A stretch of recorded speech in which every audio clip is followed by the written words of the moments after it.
இன்னைக்கு நம்மோடு கூட பேசுகிற வார்த்தை என்னவென்று சொல்லி நம்ம பார்க்கலாம். வாசிப்போம். 1 பேதுருவின் புத்தகம் 5ஆம் அதிகாரம் 7வது வசனம்.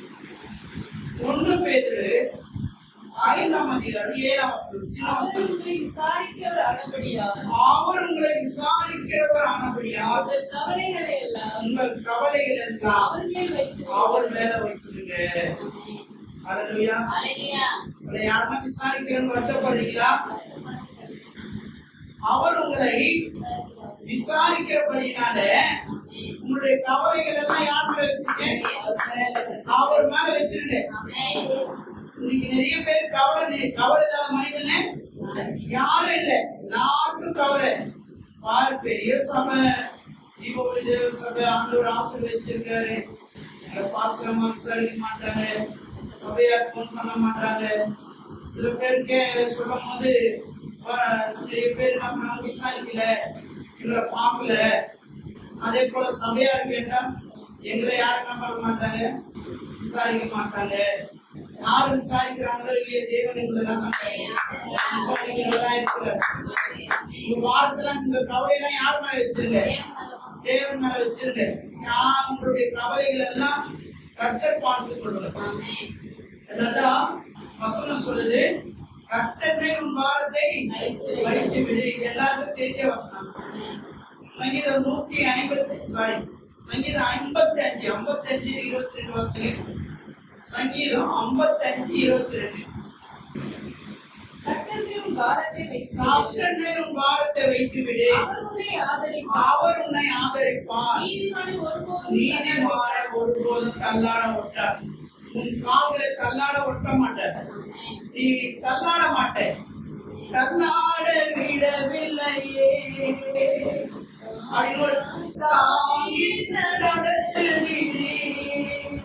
தள்ளாட விடவில்லையே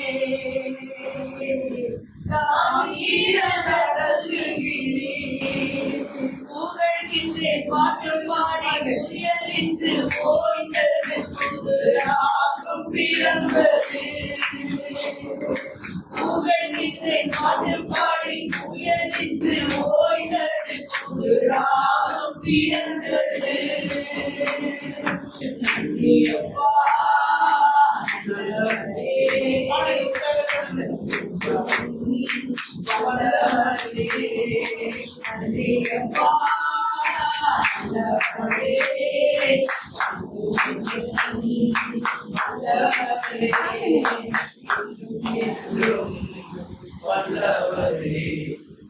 என்ன பண்றாரு? எல்லாரோட விட மாட்டாரு. கவலைப்படாதீங்க. இந்த மாசம் 5வது மாசம் எப்படி இருக்குமோ, என் குடும்பத்தை கர்த்தர் எப்படி நடத்த போறாரோ, கவலைப்படாதீங்க. கர்த்தர் நடத்துவார். விசாரிப்பார்.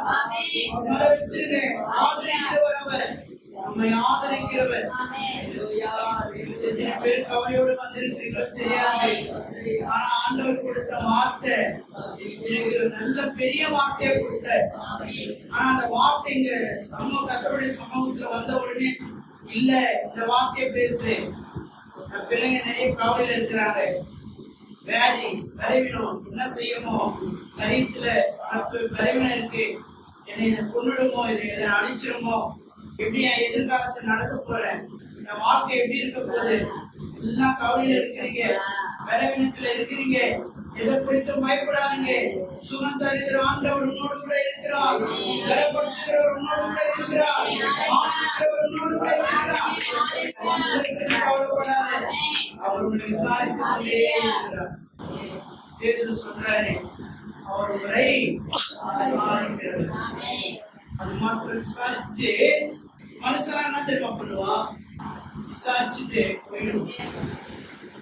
இப்போ உதாரணத்துக்கு பாக்கி சிஸ்டர் இருக்காங்க, அவங்களுக்கு பல பலவீனங்கள் இருந்தாலும் மனுஷன் என்ன பண்ணுவோம்? ஃபோன் பண்ணி, சிஸ்டர் இப்படி இருக்கிறீங்க, பார்த்துக்கிட்டு உடம்பு அப்படின்னு என்ன பண்ணிடுவாங்க, ஒரு சின்ன ஜபம் பண்ணிட்டு எல்லாம் ஆறுதல் சொல்லிட்டு வச்சுருவாங்க. ஆனா தேவன் என்ன பண்ணுவாரு? அதுல இருந்து விசாரிக்க ஆட்களே அனுப்புவாரு. ஆறுதலான வார்த்தையை அனுப்புவாரு. அந்த பலவீனத்திலிருந்து விடுதலையும். அதுதான் தேவன். மனுஷன் தீர்வை கொடுக்க மாட்டான், தேவன் தீர்வை கொடுக்க.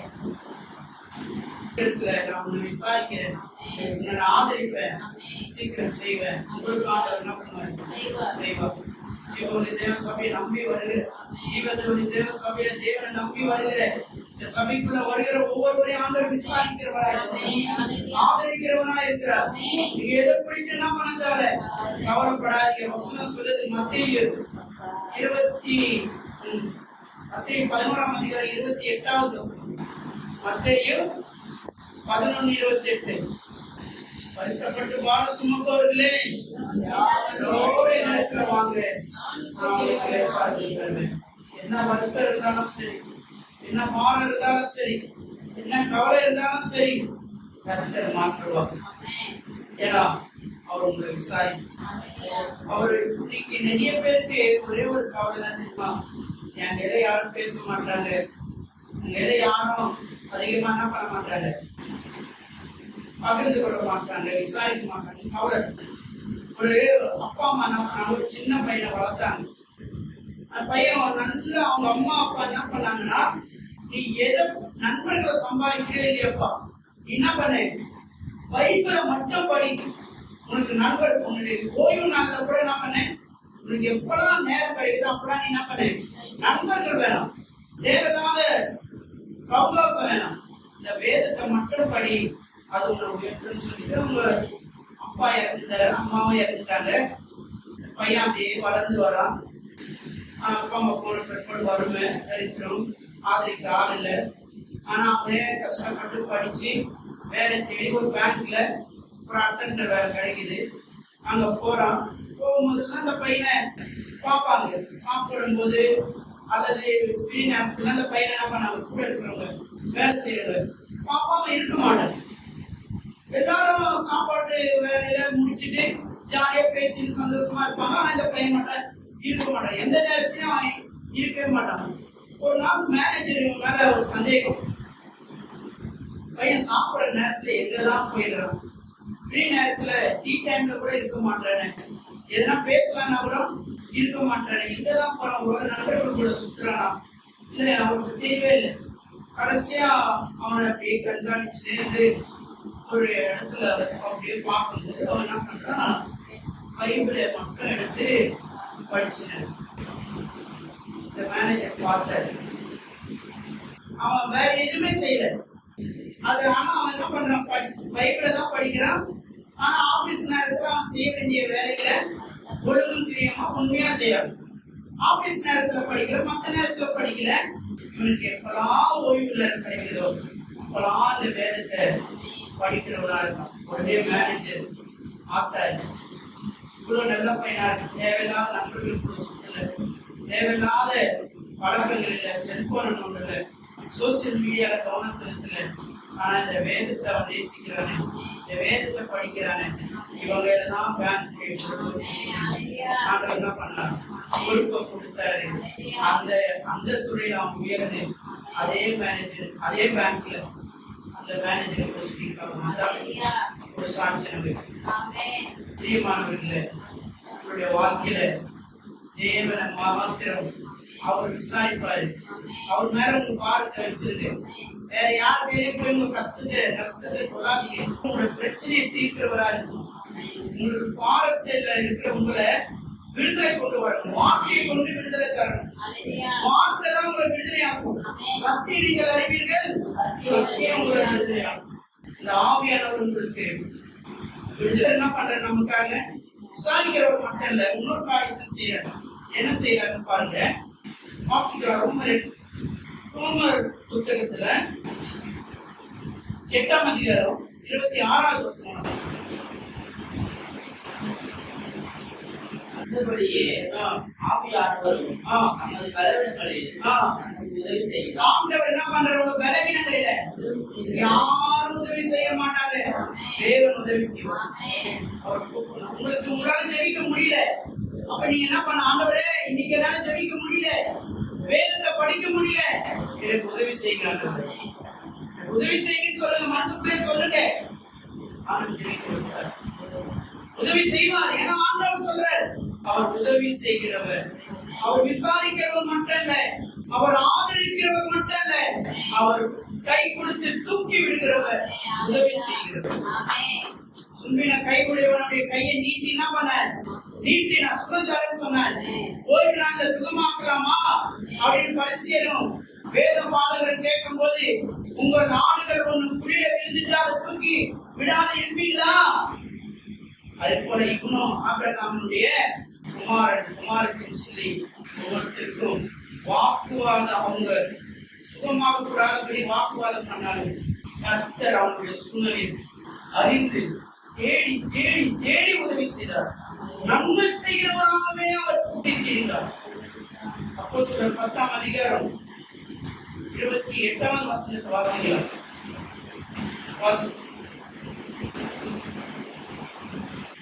அப்போஸ்தலர் 10ஆம் அதிகாரம் 28வது வசனம். அவர்களை நோக்கி அந்நிய ஜாதியரோடே கலந்து அவரிடத்தில் வரவாய் இருப்பது அப்போஸ்தலர் நடப்பது அப்போஸ்தலர் 38 சாரி. நசரேயனாகிய இயேசுவே தேவன் பரிசுத்த ஆவியினாலும் வல்லமையினாலும் அபிஷேகம் பண்ணினார். தேவன் அவருடனே கூட இருந்தபடியினாலே நன்மை செய்கிறவராக பிசாசின் வல்லமையில் அகப்பட்டவர்களை யாவரையும் குணமாக்குகிறவராய் சுத்திக்கிறார். நம்ம ஊழியக்காரர் வீட்டுக்கு போனா என்ன பண்ணோம்?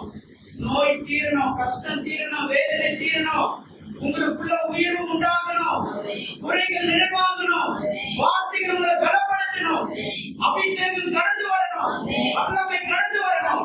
பரிசுத்த ஆவியானவர் இயேசு மீது இருந்தபோது அவர் நன்மை செய்கிறவராக, உதவி செய்கிறவராக அவர் சுத்தி திரிந்தார். உங்களுக்குள்ளும் எனக்குள்ளும் இருக்கிற ஆண்டவர் அநேகருக்கு நன்மை செய்யலாம் நம்ம தெரிந்து கொண்டிருக்கிறார். அநேகருக்கு உதவி செய்யலாம் நம்மை அழைத்திருக்கிறார். உதவி வாங்க அல்ல, உதவியை கொடுக்க, கரத்தை நீட்டுவதற்கு அல்ல, கரத்தை என்ன பண்ணும்? மடக்க அல்ல, கரத்தை நீட்டுவது. மடக்கிறதுக்கு இல்ல, வாங்கி இப்படி மடக்கிறது இல்ல, இப்படி நீட்டி கொடுக்கறதுக்கு தான் நாங்கள் அழைச்சோம். அவர் உன்னை விசாரிக்கிறோம், என்னை விசாரிக்கலையே, என்னை ஆதரிக்கலையே, யார் வந்தாலும் வரலனாலும் கர்த்தர் கூட இருக்கிறார். கர்த்தர் கூட இருக்கிறார். கர்த்தர் உன்னை நடத்துவார். இதுவரை நடத்தின ஆண்டவர் இனி நடக்க மாட்டாரா? மட்டும் உதவின எபினேசர் இனியும் உதவுவார். சாமுவேல் சொல்றார், இம்மட்டும் நடத்தின ஆண்டவர், இம்மட்டும் உதவின எபினேசர் இனியும் எனக்கு உதவுவார். இதுவரையும் உன்னை நடத்தின ஆண்டவர் இனியே நடத்துவார். ஆனா நீ கொண்டு செய். உன்னுடைய வருத்தத்தை, உன்னுடைய பாரத்தை, உன்னுடைய கவலையை, உன்னுடைய கண்ணீரை, உன்னுடைய துக்கத்தை, உன்னுடைய வேதனையை மனிதரிடத்துல பகிர்ந்து கொள்ளாதே, தேவனிடத்துல போய் பகிர்ந்து. ஏசாயா 1ஆம் அதிகாரம் 18ஆம் வசனம் சொல்லுது, என்ன தெரியுமா சொல்லுது? வழக்காட வாங்க, என் வாங்க அழைக்கிறார் ஆண்டவர். படிச்சு பாருங்க. வழக்காடுவோம் வாங்க என்று கர்த்தர் சொல்கிறார். உங்கள் பாவங்கள் சிதறியிருந்தாலும் வழக்காடுவது மாறும் என்று யார் சொல்லுது? கர்த்தர். யார் இடத்துல வழக்காடணும் தெரியுமா? மனுஷன் இடத்துல போய் வழக்காடக்கூடாது. யாக்கோபு யார் இடத்துல போராடினா? தேவன் இடத்துல. நமக்கு போராட்டம் யாரிட போய் போராடினா தெரியுங்களா? கஷ்டம் யாருக்கு? நமக்கு கஷ்டம் இருக்குன்னா, கவலை இருக்குன்னா, கண்ணீர் இருக்குன்னா யார் இடத்துல போய் போராடணும்? தேவ சமூகத்துல என்ன போராடணும்? ஆண்டவரே, இந்த பிரச்சனை தீரும் வரை நான் உங்க விட மாட்டேன், இந்த சூழ்நிலை மாறும் வரை நான் உங்க விடவே மாட்டேன், உன்னை விடவே மாட்டேன். ஆண்டவரத்துல என்ன பண்ண? வழக்காடுங்க. அழைச்சது நீர் இல்லவா? என்னை நடத்தினது நீர் அல்லவா? நான் யாரும் அறியாத போது என்னை தேடி வந்தவர் நீர் அல்லவா? என்னை பேர் சொல்லி அழைத்தவர் நீர் அல்லவா? நான் ஆசீர்வதிக்கப்படாமல் இருப்பது எப்படி? நான் கவலையோடு கூட இருக்க மாட்டேன், நான் கண்ணீரோடு கூட இருக்க மாட்டேன்.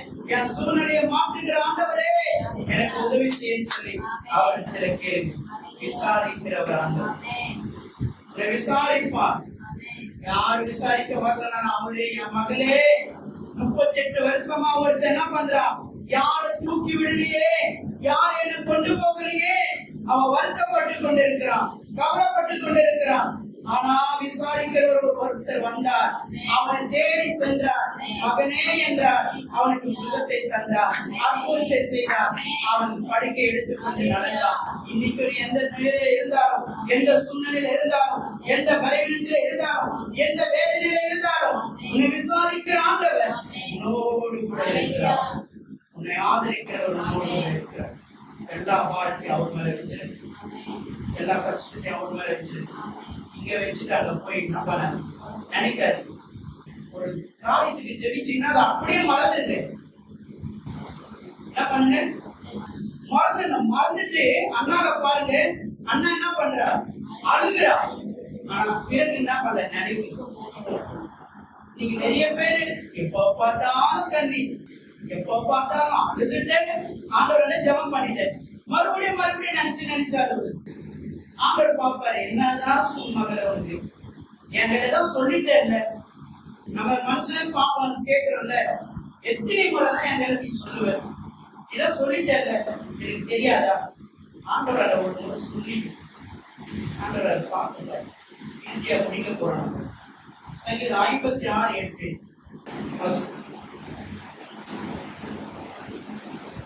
என் அழைச்சிருமே தேவனே என்ன இருக்குது? என் கண்ணீரையும் உன்னுடைய துருத்தியில் வையும். குளிர்ச்சி அவைகள் உன்னுடைய கணக்கில் அளவு இருக்கிறது. ஆண்டவர் எல்லாவற்றையும் கணக்கு வச்சிருக்காங்க. நீ எவ்வளவு ஜெபிக்கிற, எவ்வளவு கண்ணீர் செஞ்சிருக்கிற, துருத்தி நிரம்பும் போது நிறைய பேர் என்ன பண்ணலன்னா துருத்தி நிரம்பல. துருத்தி என்ன பண்ணுது, அறக்குறையா தான் இருக்குது. துருத்தி நிரம்பட்டும். உன் அலைச்சல்ல ஆண்டவர் எண்ணி இருக்கிறார். இன்னும் உன் ஆண்டவர் என்ன பண்ணாரு, அறிந்திருக்கிறார். எல்லா அலைச்சல்களையும் மாற்றுவார், நிலைமைகளை மாற்றுவார், சூழ்நிலைகளை மாற்றுவார். ஆனப்படினால நாம் எல்லாரும் கண்களை மூடி தலைகளை தாழ்த்தி நல்லது போராட்டம் போராடுவோம், விசுவாசம் காத்துக்கொள்வோம். நல்லது போராட்டம் போராடுவோம், விசுவாசம் காத்துக்கொள்வோம். நமக்கு உண்டு, வருகை தந்திடுவார். நமக்கு உண்டு, வருகை தந்திடுவார். வருகை தந்திடுவார். கலங்கிடவே வேண்டாம், நீ கலங்கிடவே வேண்டாம். கலங்கிடவே வேண்டாம், நீ கலங்கிடவே வேண்டாம். நம் இயேசு கைவிட மாட்டார், நம் இயேசு கைவிட மாட்டார். உங்கள் துக்கம் சந்தோஷமாய் மாறும், உங்கள் கவலைகள் கண்ணீர் எல்லாம் அழிந்துவிடும். சூழ்நிலையெல்லாம் கர்த்தர் மாற்றுவார். அவர் மேல விசாரிக்கிறவன் இருக்கிறார். கவலைகள் அவரிடத்துல கொடுத்துருங்க, அவர் உங்களை ஆதரிப்பார். கர்த்தர் நம்மை ஆசீர்வதிப்பார். மேசக் வந்து ஜெபிப்போம். கிருபையும் தயவும் நல்ல ஆண்டவரே, நாளை விசேஷமாக இந்த 1ஆம் தேதி வேலை கூட கர்த்தர் எங்களை கூட்டி சேர்ந்த தயவுக்காக கோடான கோடியை நன்றி நாங்கள் எடுத்துக்கொள்கிறோம்.